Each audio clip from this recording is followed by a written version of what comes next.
Welcome back, Bears fans, to another episode of the Chicago Audible, and welcome to Combine Week. I'm Earlsville DeWitt. Right next to me is my co-host Nicholas Moriano, and we're coming to you live from the Indiana Convention Center across the street from Lucas Oil Stadium for the first of our 4 days here this week. Nick, I know it doesn't look like we're at the Combine, but I know we're here. We're in some makeshift area. We actually have a cup holding up this webcam, but we're making things work. And I know you also had some crazy travels last night. Are you hanging in there, and are you staying awake? Yeah, I probably had about maybe 3 hours of sleep. I was in a sketchy area where my Airbnb was at. The Airbnb was nice itself, but I think like around 3 hours of sleep.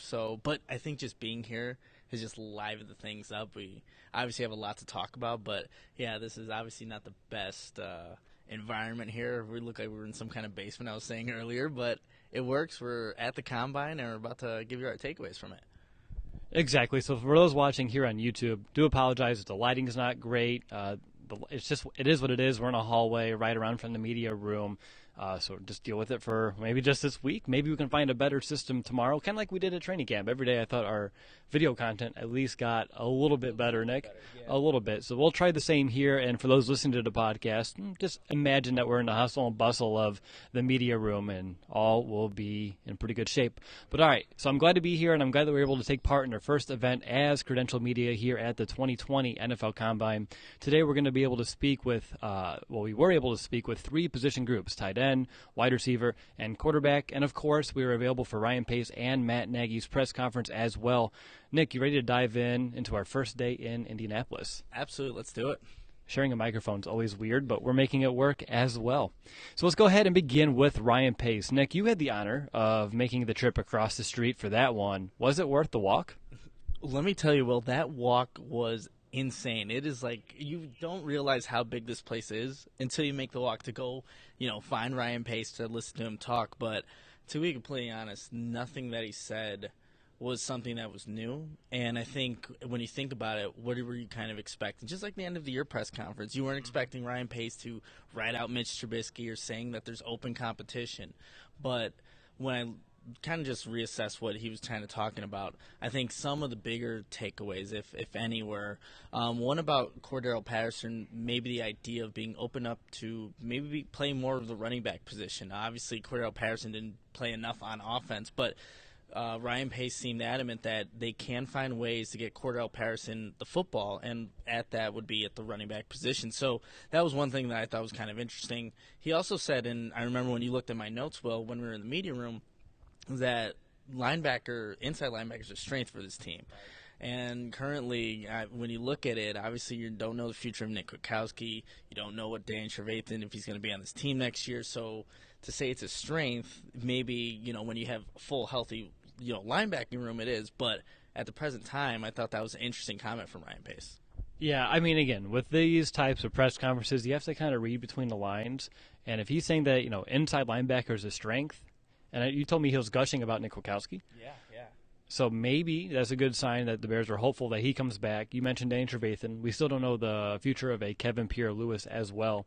But if he's calling it a strength, I think he has some confidence that they're going to be able to retain some of these guys, because if not, you have just Roquan Smith with his torn pec, and that doesn't really exude a ton of depth really at the position right now. And speaking of, talking about the future of this team, he mentioned Mitch Trubisky, and he said that they're committed to him. But when asked about that fifth-year option, they said they haven't got there yet. And if I remember correctly, Nick, wasn't it about a year ago or maybe last offseason or on training camp, they were mentioning they were talking to him about a possible extension, and now they're saying that they haven't even gotten to a point of even, agreeing to his fifth-year option? What do you take from that? Yeah, that was interesting. And actually, Brad Biggs from the Chicago Tribune asked Ryan Pace, how does it look that, you're not fully committing right now to the fifth-year option? And what Ryan Pace kept on reiterating is that there's a timeline. We still have time to make that decision, but the fact that they're not fully committed to doing it now, what does that say about their confidence in Mitch Trubisky? So it is different because you look at how they handled Leonard Floyd's situation. They were pretty adamant what they wanted to do there. And Trubisky, it's still up in the air. Lots of questions were being asked about potentially bringing in competition, what does that look like? And Ryan Pace, his go-to kind of way to avoid answering the question is to say, well, we're trying to bring competition at all the positions. So it's kind of, obviously it's not answering the question, and it's just giving you, it's really not giving you anything, because you can say that about every single position, and that's exactly what Ryan Pace did. Do you have anything else from Ryan Pace's time there? I mean, it was like a 25-minute interview, but it does feel like it was a lot of fluff based off of some of our informal conversations over lunch. Yeah, the only other thing, he was asked about the running backs. A reporter asked Ryan Pace what would be an ideal running back to bring in, via the draft, via free agency. And Ryan Pace said, well, we like the running backs that we have now. Mentioned, obviously, Tariq Cohen being the scat back, David Montgomery being, an every down back. And then he also said he really likes Ryan Nall. And I know fans have been wanting Ryan Nall to get his opportunity, but again, I don't know if that's just Ryan Pace being Ryan Pace. He's answering the question, but how much do you actually believe that you don't think they may add playmakers at a position that really didn't perform well last year? And to say that you really like Ryan Nall of all people, come on. Exactly. And that's one of the questions that, I did have jotted down for either Nagy or Pace. Again, with how today went, we weren't able to get in, any questions to those two today. But, one of them that I had was you lost Kareth White. Obviously, Mike Davison didn't pan out. You looked at addressing this position last year.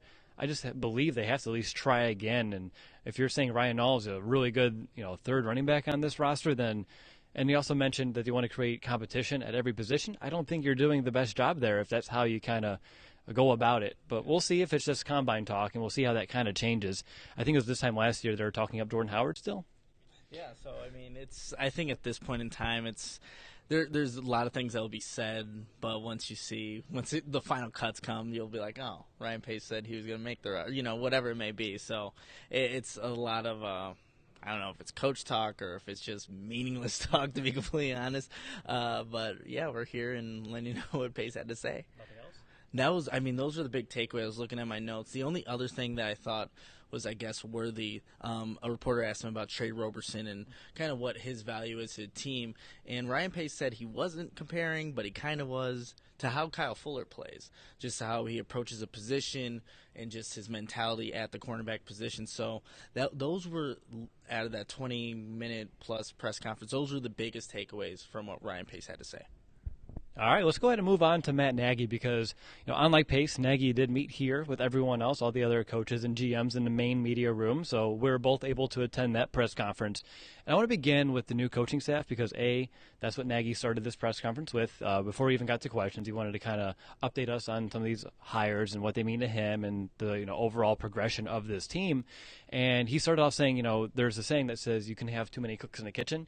He doesn't believe that's the case here in Hallis Hall. He really is still big on collaborating. He's currently doing a lot of listening, some of these new guys. So, of course, they're auditing this offense. They're taking a look at what worked, what didn't last year, and giving advice on how they can all work together to make this offense better moving forward. And then on top of that, when he was talking about his new hires like Juan Castillo, John DeFilippo, a couple big themes that stood out to me is, one, he wants aggressive coaches. And he wants coaches that are great teachers and motivate guys and pushes guys to be, not just in practice, but just overall to be the best versions of themselves that they can be. I know that he said on Castillo that he pushes his players like no other. He experienced it first time before, and it was kind of a welcome attitude and mentality to bring back to Chicago on his staff. And then on Flip, he mentioned that Flip's really big on drill work and hammering away the fundamentals. I think we don't care who's quarterback next season. Well, I'll take that back. We do care who's quarterback, but no matter who's quarterback, we all can agree that hammering the fundamentals is going to help whoever that may be best succeed moving forward. And the important part about Flip that I kind of caught on what Nagy was saying is what Flip does really well is teaching quarterbacks how to see a field. And we all know that's one of Mitch's biggest areas that he needs to kind of improve upon. One of his biggest opportunities right now. But Nagy called Flip, and I quote, an expert at that. So when you have a guy who's in this quarterback room who's an expert at seeing the field and teaching quarterbacks how to see a field, I get excited about that. Again, for Trubisky or not for Trubisky, I think it's a really great attribute to have in that quarterback's room. And again, just like Castillo, he said on Flip that he's an aggressive teacher, which again kind of goes back to that theme. What about you? What did you take from Matt Nagy when it came to these new offensive coaching staff hires? Yeah, so going back to that, how Matt Nagy kind of approaches too many cooks in the kitchen, right? it's because each one of these coach kind of brings its own like mentality to an offense. Going to John DeFilippo, having that aggressive nature, he likes how he can bring that out and maybe challenge. You can see that envisioning challenging Trubisky, just having that aggressive mindset. So I think that's why he's comfortable with having guys that have been, offensive coordinators, just at different areas in their career, but bringing them all together can create maybe what would be a good perspective for Matt Nagy on seeing, an offensive philosophy or things like that. So I think those are big takeaways.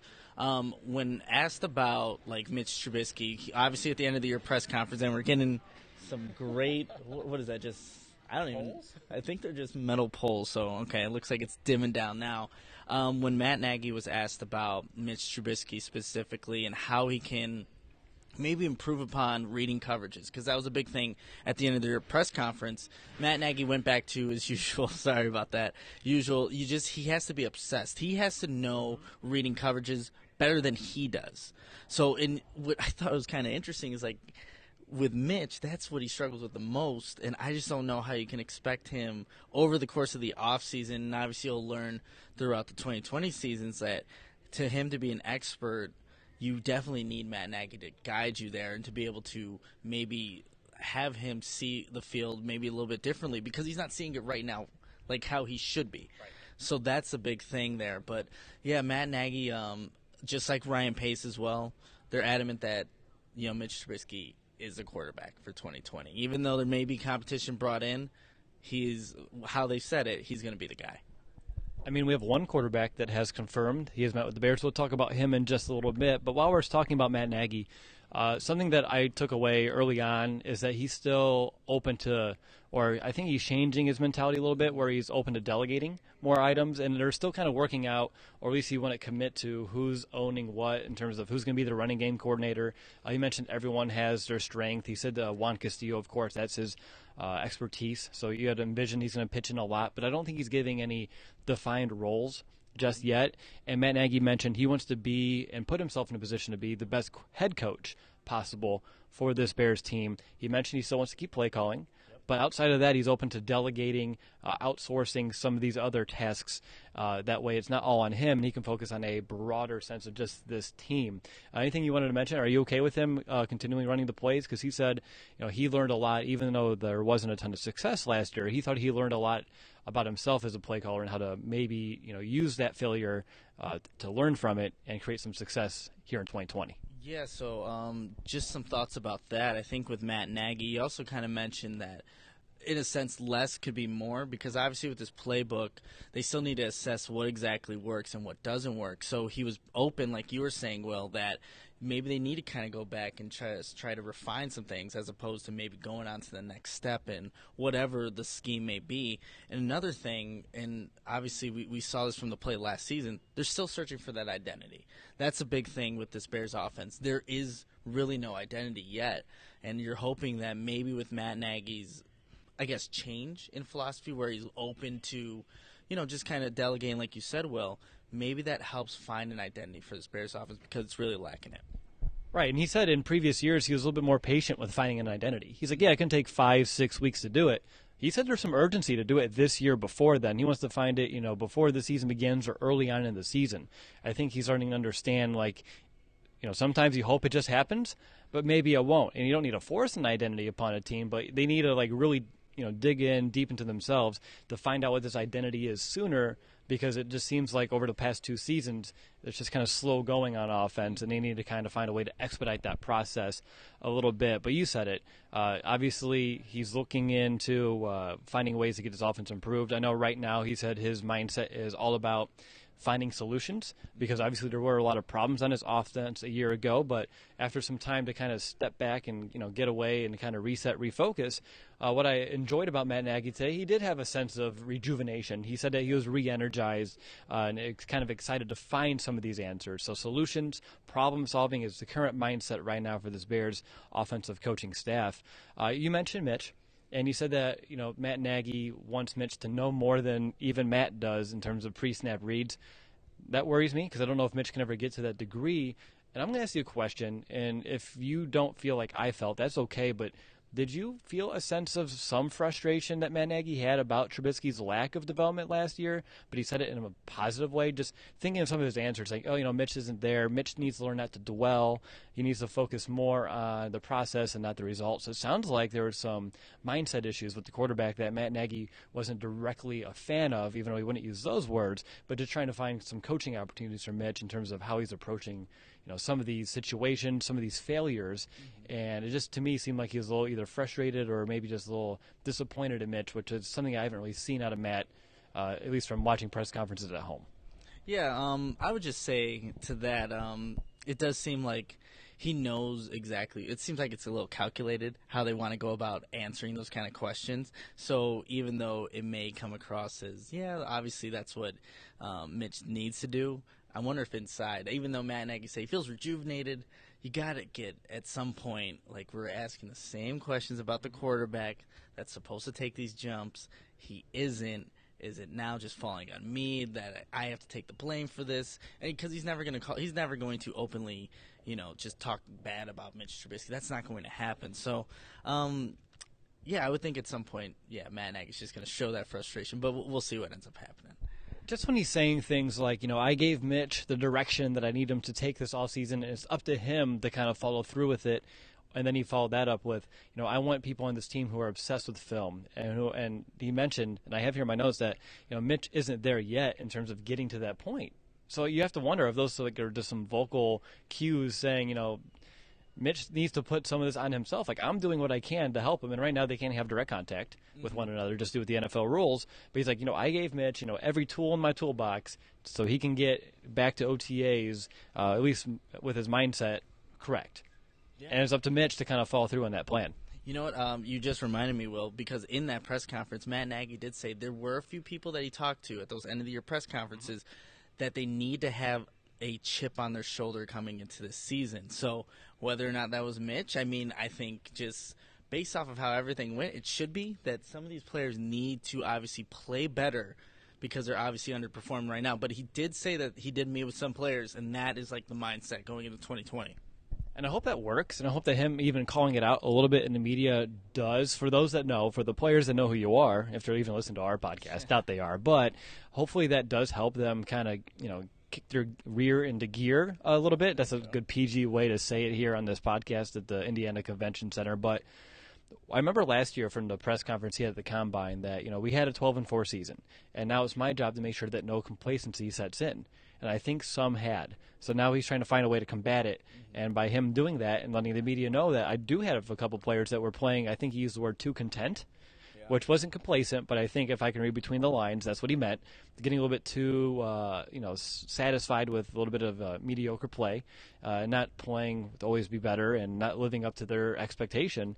Yeah, I hope that does help because obviously he wants to build a culture here in Chicago that is one of always getting better and always improving, and that's why they always go back to the whole we need to add depth at all these positions because we want competition, because when there's no competition, guys get a little bit too comfortable and complacent and content, all these C words. There you go. Anything else about Matt Nagy's press conference? I think we hit on a lot. I know he mentioned the new tight end. I think it was like the one sentence at the very end. Like, yeah, he knows the playbook. He knows the terminology. We're excited. He's excited. And can't take anything away from that. But anything else on Matt Nagy? No, I think those are the big takeaways there in terms of what Matt Nagy wanted to convey this end of the year press conference. But like you said in the beginning, he started about talking with the new coaching hires and obviously the Mitch Trubisky questions, but I think those are the really big takeaways from his conference there. Hopefully we get some more Ryan Pace and Matt Nagy's press conferences that you and I can attend here in the future. It was really cool getting to do it, honestly, just saying as a lifelong fan of this team, never thought I would have an opportunity to sit here at the NFL Combine at a podium 4 feet away from the Bears head coach, getting an opportunity to hear other reporters. And speaking of the other reporters, they've all been great to us, both Adam Johns, Adam Hogue, Patrick Finley, JJ, Zach Pearson, Kevin Fishbane. They've all been so great in just talking to us, and it's actually fun to watch and learn from them from a firsthand, seeing how they're conducting themselves in these interviews. And it's interesting to see how many even these big guys in the beat maybe get in one question, maybe they don't even get in a question. It's tough sledding out here. It's competitive, and it's obviously with me being in graduate school for journalism, getting tangled in the wire there, Will. But it's nice to see it right in person, live action here, kind of assessing, how to be honestly a journalist. All right, so let's go ahead and let's move on to some of the players that were available today. Obviously, with the two of us, we couldn't get around to just all of them. So let's just kind of focus on what we're able to kind of catch and what kind of stood out to us. And we don't need to go position specific here. We can just talk about some players. And since I have the microphone and we're handing it back and forth, I'll go ahead and begin. So for me, up on my list here, I see Adam Trautman, the tight end out of Dayton. Nick, I don't know. I know a lot of people are kind of soured on a small school tight end. I understand. Adam Shaheen, that sours me as well. But I'll tell you, something about Trautman, just his vibe, I really liked it. Like, he's oozing with confidence, but he also has that right amount of, like, humility to kind of balance it as well. And he said he kind of thought he proved himself at the Senior Bowl, which I think we can agree he really stood out there. And he proved that he can play against some of the guys from the bigger schools and that he has the talent to compete at a higher level. He mentioned that he does have some motivation because he remembers when he was in high school, he wasn't heavily recruited. He sent out a bunch of different emails and rarely heard back. And, of course, it was Dayton that kind of gave him the opportunity as well. And speaking of Dayton, he just wanted to mention, and I thought it was worth mentioning here, that he thought that that school in the overall conference has more talent than maybe some of the outsiders think. And he's just an example of what the talent could be, and hope that more guys can follow his steps and towards of reaching the NFL, which has always been a life goal of his. But speaking of Trautman, something that I never knew about him, that he is a former quarterback. And he said that he uses that experience to not just in game preparation to learn about defensive tendencies, but while he's up there at the line of scrimmage, he can look at a defense, he can diagnose what kind of play they're running, what kind of coverage they're in, and that kind of helps him succeed, at least at his time in Dayton, because that ability to understand defenses help him out. So I think that's a really neat little tidbit that I learned from him today. And on top of that, he just kind of prides himself on his hard work ethic. He's willing to do whatever he can to help a team win. He said he doesn't care if he lines up in line with his hands in the dirt on 90% of the plays and only 10% of the plays if he's split out wide, running routes, running patterns. He'll do whatever it takes to win. But Adam Trautman, someone who I'm excited to see what he can do here on the on-field drills later on in the week. But just the time that I was able to spend at his podium, there's just something about, I don't know if it's like his smile and that personality. He just seems like a pro. And I think he's someone that is going to be able to succeed here in this league. I think we're starting to see he has the talent.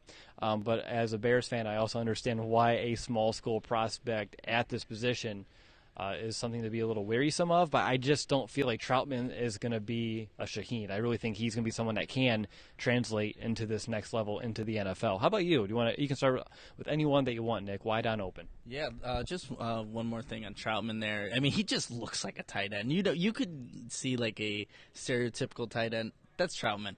But just to kind of group the tight ends as a whole, just from listening to each of them speak, and that's Trautman, Brycen Hopkins, and also Cole Kmet. They all had one commonality with what they kind of wanted to prove, what they kind of wanted to work on. And that's just their blocking, whether it's just staying low and having low pad level or just being in line. It's like that's something that each one of those guys wanted to work on. I got to talk to Brycen Hopkins again, and again, after the Senior Bowl, I just asked him, well, what is it that you've been working on?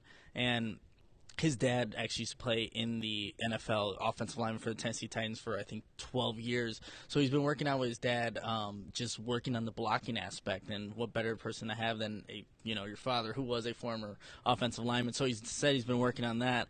And then just a cool little tidbit, like Adam Trautman and Brycen Hopkins, they have a bromance there. They were roommates in Mobile. I asked Brycen Hopkins if they're roommates here. Unfortunately, no, they didn't. Brycen Hopkins forgot to put in the request. How could he?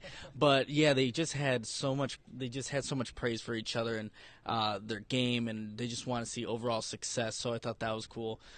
With Cole Kmet, we were there when he basically, obviously from Notre Dame, he said it would be really cool if he can play for the Chicago Bears. Obviously, being a team that he grew up watching, so I thought that was interesting as well. But yeah, the tight ends. I think when you look at that group as a general.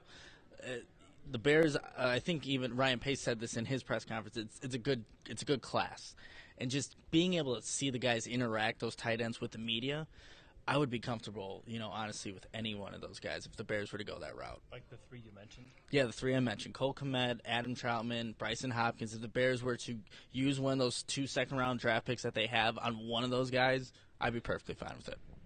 Yeah, because Komet, he's from like Lake Barrington, Illinois, and like he said it'd be very cool if he can go back to play for the Bears. He said it'll always be fun playing in Chicago. I know he mentioned that he sees himself as a true wide tight end, someone who can line up in line, split out wide. But I do have a quote from him that he says, "I'm comfortable in all phases." So he's someone that wants to be a complete tight end in this league. I know he kind of wants to emulate his game after Travis Kelce and Gronk, which is a pretty good combination if that's what he's kind of working for here. And like he said, he just says work on blocking, which was, if you talk to any tight end, that's the one area of focus. So don't be disappointed if the Bears draft a tight end and they're not the best blocker. I think that's an area of improvement for any tight end here in this class. Except for your guy, right, that you have? I mean, you were able to talk to him or listen in on that press conference. Yeah, Thaddeus Moss. Obviously, he has nothing that he needs to work on. No, I just walked by briefly. And the first thing I noticed was he reminded me of you because he's a little bit short. And then secondly, the first question I heard, I don't know what reporter it was, but they asked Thaddeus, what do you need to work on, to improve yourself, to get into this next level? And he replied with nothing. Just needed to go out there to prove that I'm a football player. So you can really tell he's Randy's son. That confidence is there, but he does. I did mention as I was walking away, something else I heard is that he wants to emulate George Kittle's nastiness out there on the field. I don't think Thaddeus Moss by any stretch of the means should be in the Bears' radar in those early rounds. If he's still sitting there late, and maybe, you never know, but that's someone where when he said he didn't have anything to work on, I was like, is that a good combine answer? Is that a good job interview answer?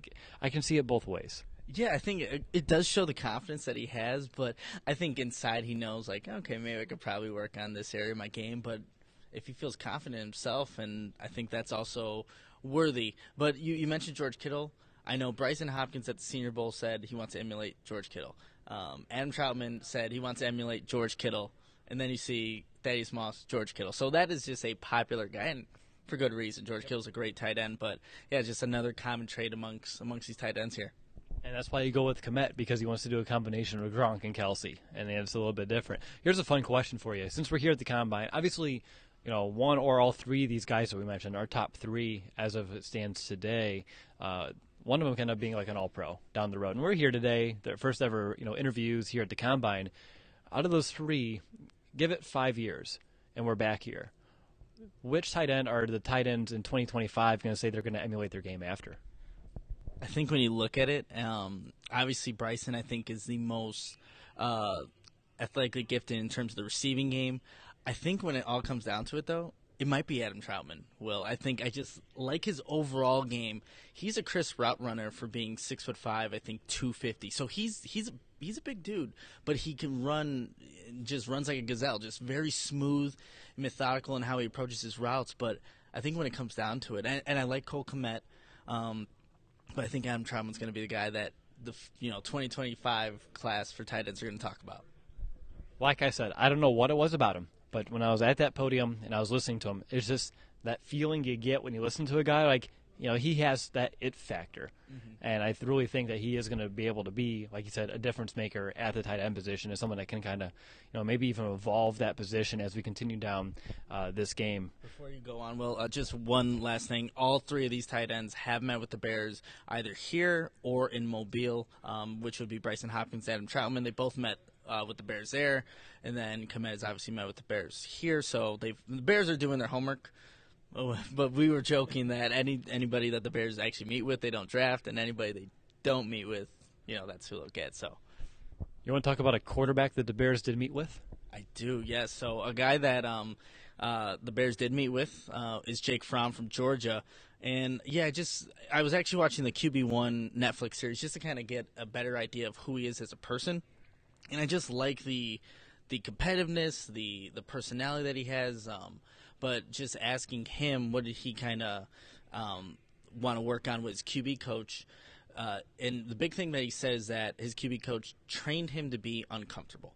And I think that's something that, if any quarterback is able to, do that kind of mentality when they're training, that's probably the most realistic, because as a quarterback, you're going to have to throw passes when you're off platform, when you're running outside the pocket, when a 300-pound guy is running right at you, trying to take your head off. So I thought that was an interesting answer from Jake Fromm, but he did say he met with the Bears, and after I've just watched a little bit more tape on him, I like what he brings at the position. He said that here at the Combine he wants to kind of showcase what he can do with his arm, because that's kind of the knock on him. He doesn't have the biggest arm strength.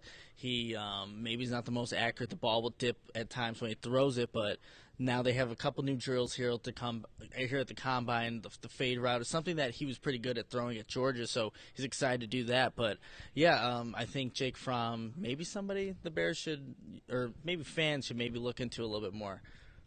I was going to say the Bears are looking into him. They are doing their homework here. But, yeah, I mean, we both spent some time at the Fromm podium, and I know one thing he mentioned is that he prides himself with a very high football IQ. He said that he earned the trust from his coaches, that he can do almost anything at the line of scrimmage. Said that he was able to do as much as any quarterback in college is really given to do, so that's really good to prove that he can handle some of that responsibility. He's mentioned that he has a long-standing relationship with the whole entire Manning family, Archie, Peyton, Eli. I mean, that's a pretty good networking group to kind of learn from as well. And he mentioned that he's a really good leader, that he can influence others, and he can adapt his leadership style, to that person to kind of help get the most out of them. And when he's looking to emulate his game, he sees himself as a Drew Brees, which, Drew Brees doesn't have the biggest of arms. Drew Brees is someone that's a little bit shorter, doesn't have all the physical tools, kind of like a Fromm as well. And, I can kind of see that comparison, or that self-comparison for something that he can kind of work toward. But, with a smart IQ, which is something Drew Brees is known for as well, and something Fromm's really good to is reading defenses, understanding coverages, and making anticipation throws. And I'm excited to see what he can do, because I know he mentioned that he doesn't believe his arm strength is an issue. He believes he can make any throw here in the NFL, and he did mention he has to always continue to improve his arm strength, which is good that he knows that, and he's not saying, it's perfect now and it'll always be great. That is Moss. Exactly, not Moss whatsoever. And then he did mention that being in those bigger games, throughout his collegiate career really did help him, and he believes that he can kind of, step into any situation and have the confidence that he can thrive just due to that past experience. And then one funny mention that he had was about his hand size, because I guess it didn't measure up to that 9-inch mark. And he says, you know what? At the end of the day, these are still the same hands that won 3 SEC championships, which he's not wrong. No, so that's again, with having the hand size and not having it, it's look at what they're able to do on the field as opposed to maybe the physical attributes that these players have. But yeah, Jake Fromm, he's a winner. That's the big thing. He's a winner. He knows how to lead his players, and you can win with a guy like that.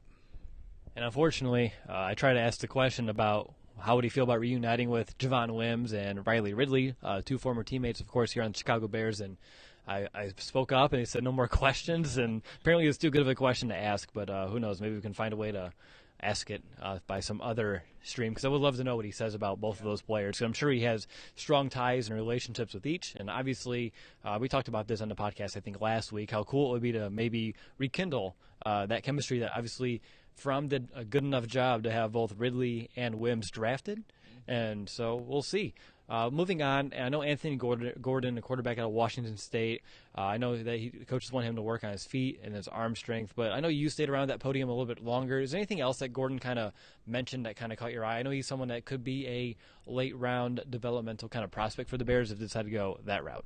Yeah, so just at Washington State and then playing under Mike Leach, he was able to get a lot of opportunities to just throw the football. I think over 500-something attempts just last season. So Anthony Gordon obviously had the opportunities, the reps, but he also said that he attributes his ability to throw those off-platform kind of throws, which he's kind of known for, is because of his baseball background. He's used to play shortstop, so it kind of just puts you in a natural kind of position to make awkward throws. So it makes sense why Anthony Gordon maybe at times just makes it look easy. But, yeah, that's a guy, again, he has a lot of opportunities, a lot of attempts, just passing the football, and then just being in that air raid offense. You see how now that's translating into the NFL. You look at the Patrick Mahomes of the world and Minshew in Jacksonville. Like, these are guys that have come from similar type systems and have had success, and that's a big thing that Anthony Gordon always gets asked, whether it's at the Senior Bowl or here at the NFL Combine. It's just, well, you came from a certain kind of system. How well does this translate? He's like, well,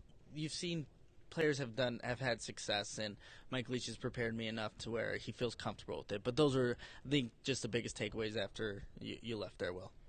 All right. Well, I know you left to talk to Ryan Pace, and there's still other quarterbacks kind of coming down the pipe. And I did not speak with Jordan Love, but I was listening to Jordan Love, the quarterback out of Utah, and obviously he's someone that has a lot of raw talent, and people are very excited about it. But they are a little wary of his mentality in terms of how he sees the field and how he can process information and his overall football IQ. And I know he had a lot of turnovers last season, and he kind of attributed those to kind of being too aggressive at times and needs to learn when he needs to check down. I know he's currently working, like all quarterbacks, on footwork, being more consistent. And just like he's talked about with Gordon and those off-schedule plays, Love does, he's known for those off-schedule plays as well. And he says that his kind of stem back from his days playing backyard football. Quote from him is, "You either have it or you don't." He believes he has it. He believes he's a true playmaker and can continue to be one at the next level. And speaking of confidence to that level, I did listen in on Jalen Reagor, the wide receiver from TCU, and oh my gosh, super confident. He said he's underrated, and that's fine by him. He said he's a big play waiting to happen. That he's coming to make an immediate impact no matter where he goes. He's not just a vertical guy, even though he's like crazy fast and can take the tops off of defenses. He can run any routes, and he's not just a slot guy. He can line up in and out. So he's someone that prides himself on being versatile. Obviously, he knows the speed. He knows what he can bring to an offense, and the confidence shows. It kind of reminded me a little bit of like an Anthony Miller type of mentality, but yeah, the reporter's asking him questions. He's like, I'm good. Like I'm a playmaker, and it's just like cool to see like that kind of attitude from him, which is funny because with Thaddeus Moss, I kind of took it differently. I guess it's all about how you say things. But is there anyone else that you want to mention? I think Jalen Reagor, of course, if the Bears go wide receiver, they would have to do this in the second round, and that's if he falls. But speed like that, I think we both know the Bears need, especially after Taylor Gabriel is no longer on this team. Even before then, you and I said like they still need more speed on offense. So obviously Reagor would be an interesting prospect to kind of help bring that element to the table. But is there anything else from any of the players that you were able to listen into today that you wanted to share? Nothing from the players that we already mentioned. I think more so when we look at assess our first day here, we definitely got more, I guess, better material from the players than Matt Nagy, Ryan Pace, because it just seemed a little bit more calculated with them as opposed to these players who want people to know more about them. They want to know or get their personality out there. So it kind of just shows a team how they can fit with whatever culture they're bringing. So I thought that was, great for us to get that opportunity to listen in on the guys that we're able to listen in on, and then just kind of get to know them a little bit more. But, I would say overall, Will, it's been a successful first day here, and it's still going. It sure is, and I know we have a big day tomorrow. Kickers and offensive line. Oh, God. Yeah, that's all I got. That's all we got. We'll figure it out tomorrow. We'll figure out which offensive lineman you need to know everything about. But anything else from day one that you wanted to kind of mention or reiterate? Any big key takeaways to end the show? Key takeaways, I think, if you look at like what Matt Nagy, Ryan Pace said, the Cordell Patterson thing, I think is something to monitor, and especially once we see how the season actually shapes out, if he does get those opportunities as a running back more than he did last season. And then just I really liked, and I didn't think I'd like him as much because I already met him, Adam Trautman, just at the Senior Bowl, but just listening to him speak, it's like there's something about him. Like you were saying, there's just something about him. Exactly. I got nothing else to add to that. I don't need to say I was right or anything like that, even though maybe I just did. But no, Nick, day one, I think it was a home run. It was a lot of fun for us to kind of get this experience, and I'm excited to see our growth throughout each day. Getting more confidence when you have the like New York media and the Chicago media all barreling around you, and getting up and speaking out and getting some of these questions. You did a great job, by the way, from the ones I was able to watch you watch and getting those questions out. So I think that's going to do it for this episode. I want to thank you all who tuned in, either if you're watching it on YouTube or, of course, if you're listening to the podcast back at home or in the car or at work. And obviously where you are, it doesn't matter, and how you consume our show doesn't matter. We do appreciate each and every one of you. We'll be back tomorrow with another episode. We'll see what we can kind of squeeze out from kickers and offensive linemen. Make sure to rate and review the show on Apple Podcasts as we are continuing to near our goal of 600 total reviews over there. But until next time, bear down, Chicago.